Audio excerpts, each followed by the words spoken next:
आसमान में पूरा चांद निकला हुआ था।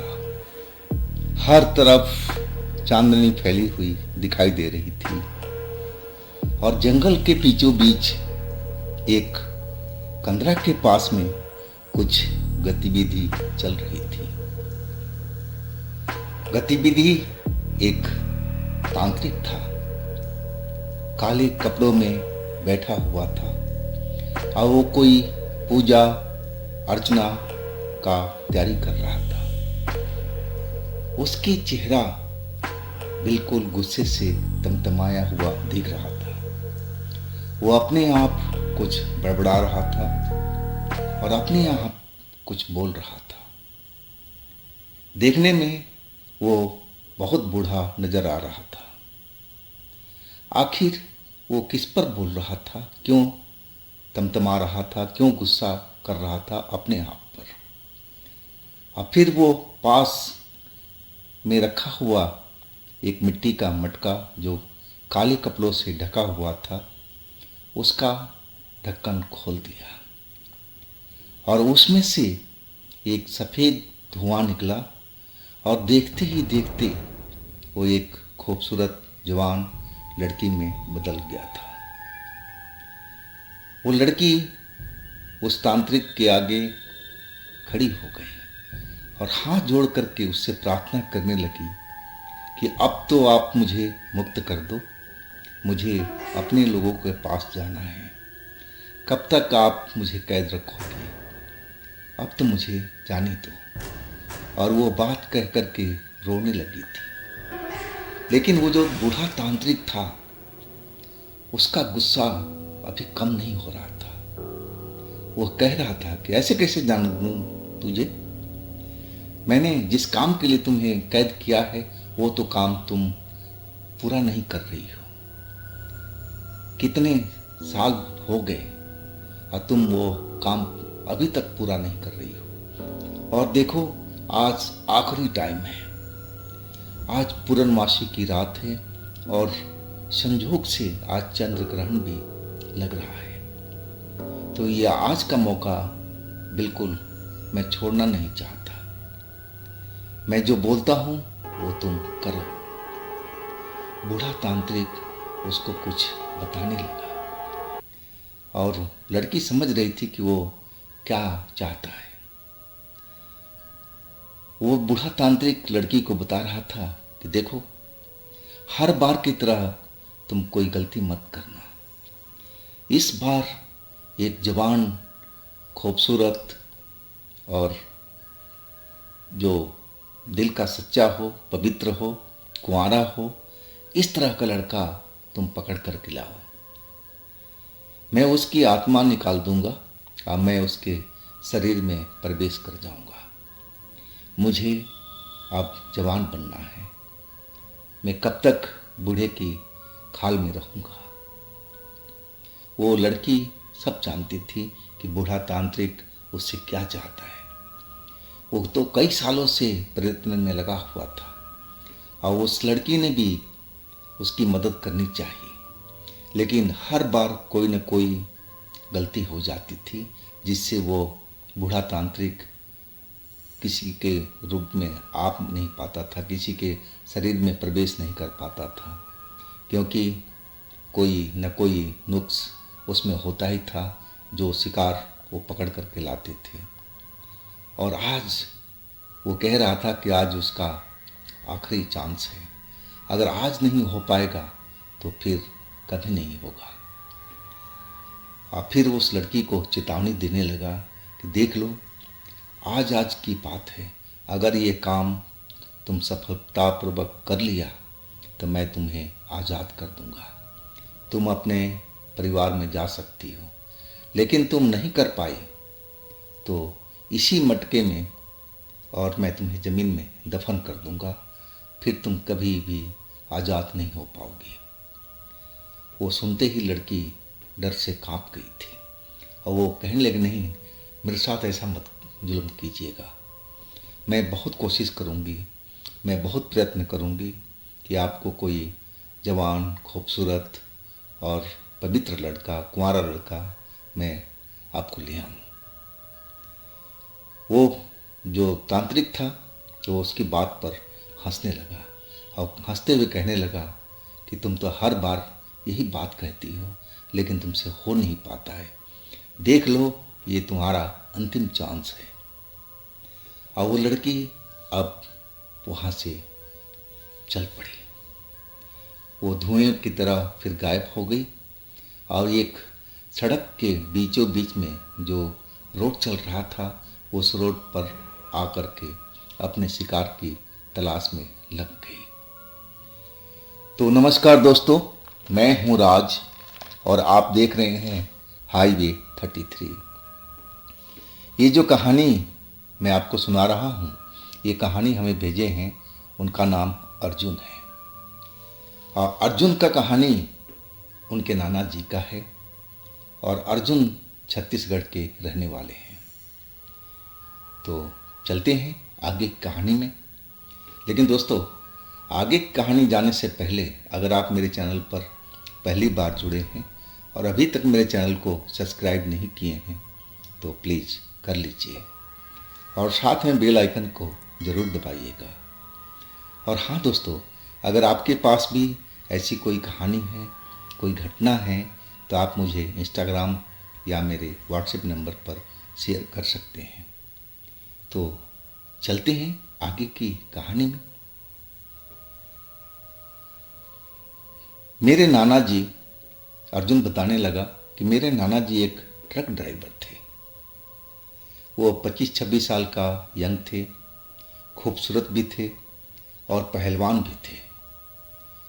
वो नियमित बजरंग बली का पूजा करने वाले व्यक्ति थे।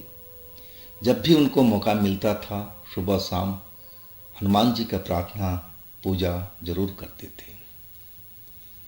घर वाले उनकी शादी कराना चाहते थे लेकिन उनके मन में तो कोई लड़की बसी हुई थी जो उनके किसी रिश्तेदार नहीं थी, लेकिन वो शर्म हया से अपने परिवार वाले को बता नहीं पा रहे थे। और उनके माँ, उनके पिता उनकी शादी के लिए रिश्ते आ रहे थे। अर्जुन से कह रहे, उनके नाना जी से कह रहे थे कि तुम देख लो, कोई लड़की पसंद कर लो। लेकिन नाना जी को कोई लड़की पसंद नहीं आ रही थी। वो हर रिश्ते को ठुकरा देते थे, लेकिन वो खुल करके अपने परिवार वालों को बता भी नहीं रहे थे कि मैंने कोई लड़की पसंद कर ली है। और इसी चक्कर में उनके परिवार वाले उनसे नाराज रह रहे थे, गुस्सा हो रहे थे कि कब शादी करोगे, शादी का भी एक उम्र भी होता है। और नाना जी कहते थे कि कर लूँगा, जल्दी ही कर लूँगा, अगला रिश्ता आएगा तो देख लेंगे, लड़की पसंद आ जाएगी तो हम ज़रूर कर लेंगे। लेकिन वो डर के मारे अपने परिवार वालों से वो बता नहीं रहे थे अपने दिल की बात। और एक रात वो अपना ट्रक का सफ़र में जा रहे थे। रास्ता बीचों बीच जंगल से गुजर रहा था। आधी रात का वक्त और चांद पूरा आसमान में खिला हुआ था। पूर्णमासी की रात थी और संयोग से आज चंद्र ग्रहण भी था। लेकिन इन चीज़ों से वो बिल्कुल सोच नहीं रहे थे। उनका ध्यान ट्रक चलाने में था।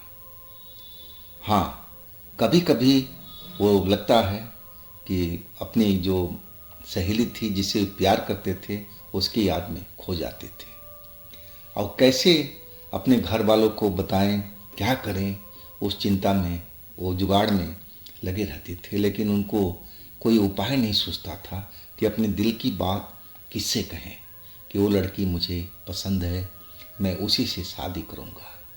लेकिन ऐसा कोई दिख नहीं रहा था कि अपने दिल की बात उनके सामने रख सके।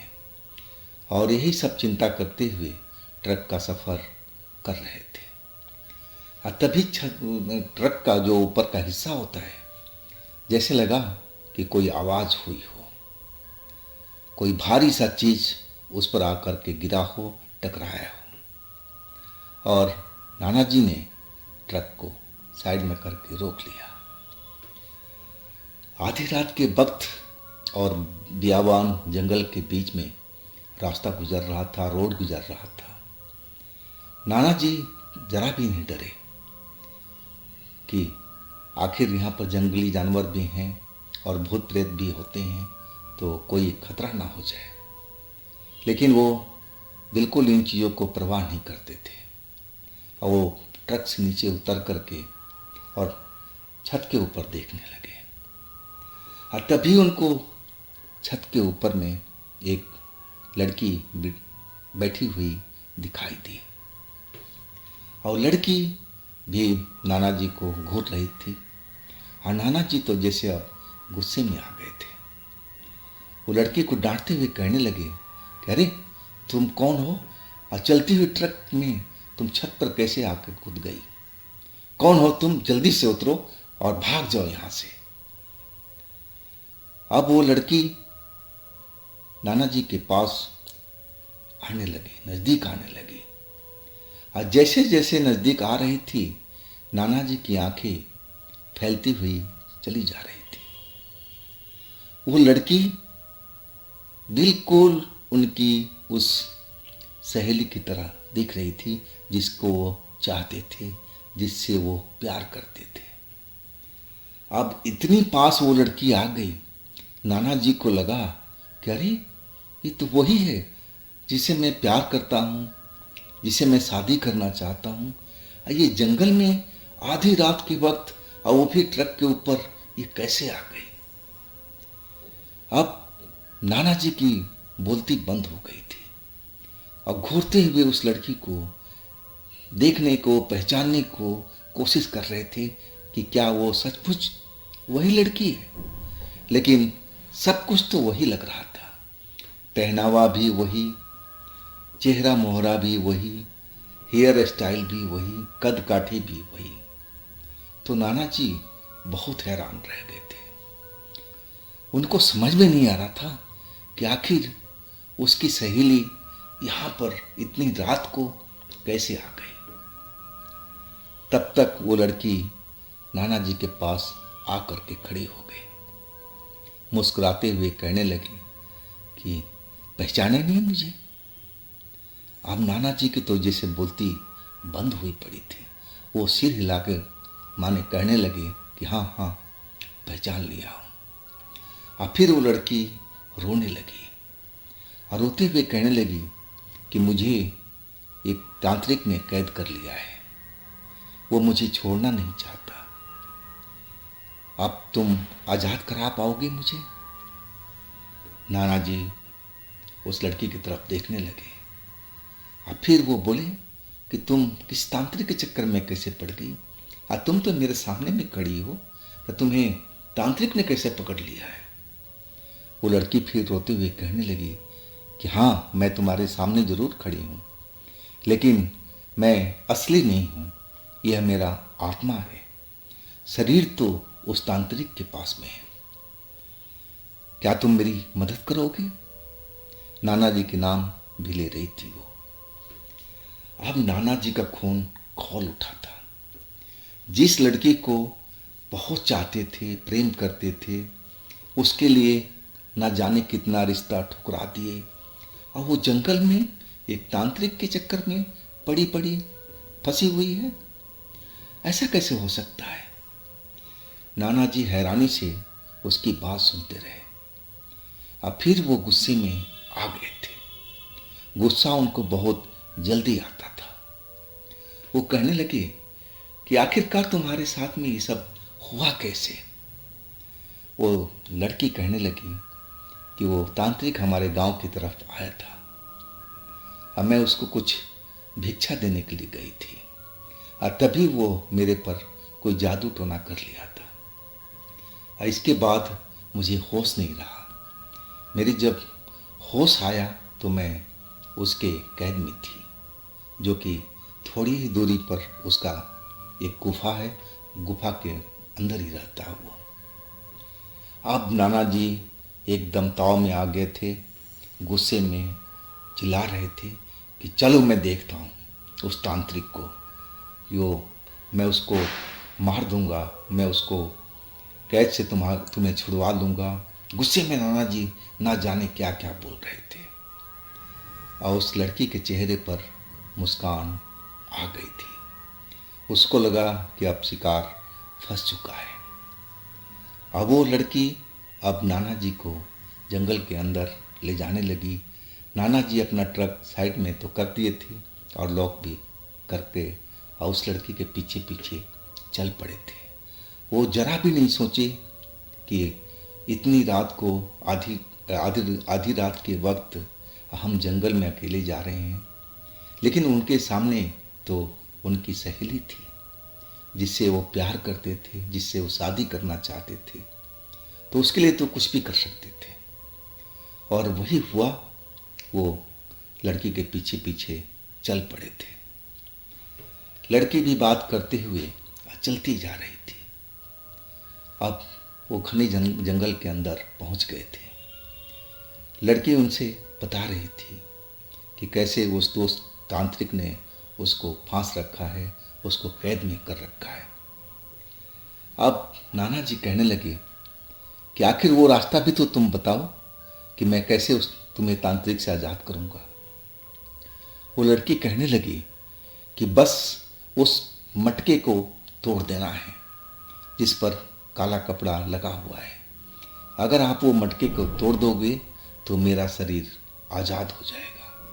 मैं अपने रूप में हमेशा के लिए आ जाऊंगी। नहीं तो मेरा शरीर तो वो कैद कर रखा है, बस मेरी आत्मा इधर से उधर भटक रही है।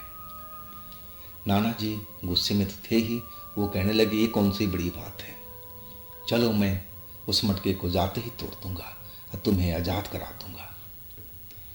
जब वो उस स्थान पर पहुंचे जहाँ पर तांत्रिक पूजा की तैयारी कर रहा था और वो आस में था कि कोई लड़का उसके पास में आए ताकि उसकी आत्मा को निकाल दे और उसके शरीर में खुद पर प्रवेश कर जाए।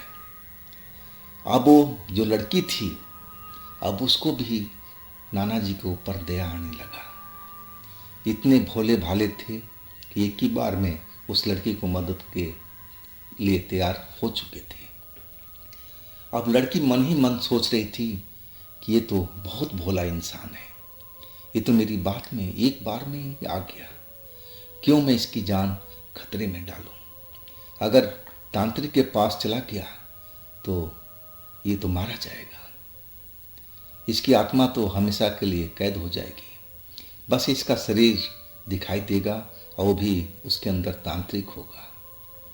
वो मन ही मन दुविधा में फंसी हुई थी और वो लड़का अपने मन में सोच रही थी कि ये लड़का कितना सुंदर है, सुशील है, जवान है, तंदुरुस्त है। और उसका दिल इस मेरे जो नाना जी थे उसके ऊपर आ चुका था। अब वो लड़की जंगल में इधर से उधर भटकती हुई टाइम पास करती जा रही थी। वो उस स्थान पर नहीं जा रही थी जहाँ पर वो तांत्रिक साधना कर रहा था, पूजा कर रहा था और वो इंतजार में था। अब लड़की सोचने लगी कि हमारा काम भी हो जाए और ये लड़का भी सही सलामत रहे और मैं आज़ाद भी हो जाऊं, ऐसा कुछ करना चाहिए था। इसके बाद एक जगह में लड़की रुक गई और फिर वो अपनी सच्ची बात बता दिया कि देखिए मैं आपका सहेली नहीं हूँ, मैं दूसरी दुनिया से आई हूँ और ये तांत्रिक मुझे कैद कर रखा है। और फिर वो अपने असली रूप उसने दिखा दिया। अब इतनी सुंदर वो लड़की थी कि नाना जी की तो आंखें फैलती चली गई। इतनी सुंदर लड़की तो उन्होंने कभी जिंदगी में नहीं देखी थी। और वाइट कपड़े में, सफ़ेद कपड़े में वो तो किसी परी की माफिक लग रही थी। और उसकी जो बोली थी, आवाज़ था, किसी मंदिर की घंटी की तरह लग रहा था, मीठा आवाज़ था। अब नाना जी उसकी जो सुंदरता था, उसकी आवाज़ पर मोहित हो चुके थे। वो कहने लगे कोई बात नहीं, आपको भी मैं उस तांत्रिक के कैद से आज़ाद कराऊंगा, बोलिए अब मुझे क्या करना है। अब लड़की नाना जी को समझाने लगी कि मैं देखिए सामने से जाऊंगा उस तांत्रिक के पास में और आप पीछे से जाना। अब मैं उस तांत्रिक को बातों में उलझाऊंगी, मैं उससे बात करती रहूंगी और उसी के बीच वो जो मटका है जो काले कपड़ों से बंधा हुआ है, आप उसको उठा करके ज़मीन पर तोड़ देना। बस सब जादू मंत्र उसका ख़त्म हो जाएगा और फिर मैं आज़ाद हो जाऊंगी। आज जैसे ही आज़ाद हो जाऊंगी तो फिर मैं तांत्रिक को खुद ही देख लूंगी। मैं आपको भी बचा लूंगी और अपने आप को भी बचा लूंगी। अब नाना जी थे हनुमान जी के तो भक्त थे, हनुमान जी का पूजा करने वाले, और वो भी बिल्कुल डरे नहीं। वो कहने लगे कि आप चिंता मत करो, आप चलो और उस तांत्रिक से बात करो, उसको उलझाओ और मैं पीछे से घूम करके आता हूँ और फिर वही काम करते हैं जो आपने बताया है। अब उस जगह पर पहुंच चुके थे दोनों लोग और वो लड़की अब जा कर के तांत्रिक के सामने जा कर के खड़ी हो गई और रोने वाले आवाज़ में बात करने लगी कि वैसा लड़का जो आप ढूंढ रहे हैं वैसा लड़का कोई मिल नहीं रहा है, अब बताइए हम क्या करें। और उधर नाना जी पीछे से उस मटके के पास धीरे धीरे पहुंच रहे थे और वो तांत्रिक अब उस लड़की पर बहुत ज़्यादा गुस्सा हो गया, उसको डांट रहा था, धमका रहा था कि देख लो मैं तुम्हें बोला था ना कि आज आखिरी चांस है, अगर आज नहीं तो कभी नहीं, अब तुम्हें मैं ज़मीन के अंदर ही दफना दूंगा। और तब तक नाना जी उस मटकी को उठा लिया था और शायद तांत्रिक को एहसास भी हो गया कि उस मटकी को कोई छुआ है। और जब तक वो मुड़ता नाना जी ने उस मटकी को तोड़ दिया और जैसे ही मटकी तोड़ा एक विस्फोट सा हुआ और फिर वो लड़की एकदम खुशी से उछल पड़ी थी। अब वो नाना जी को एक हाथ में पकड़ा और हवा में उड़ती हुई उनके ट्रक के पास पहुंच गई थी और वो तांत्रिक चिल्लाता गालियां देता ही रह गया था और लड़की हंसती हुई जा रही थी। अब वो लोग दोनों लोग ट्रक के पास आकर के खड़े हो गए थे। नाना जी उसकी सुंदरता पर बहुत मोहित हो चुके थे। अब लग रहा था कि जिसे वो प्यार करते थे उससे भी ये सुंदर लड़की है और वो जो लड़की थी वो भी नाना जी पर आकर्षित हो गई थी।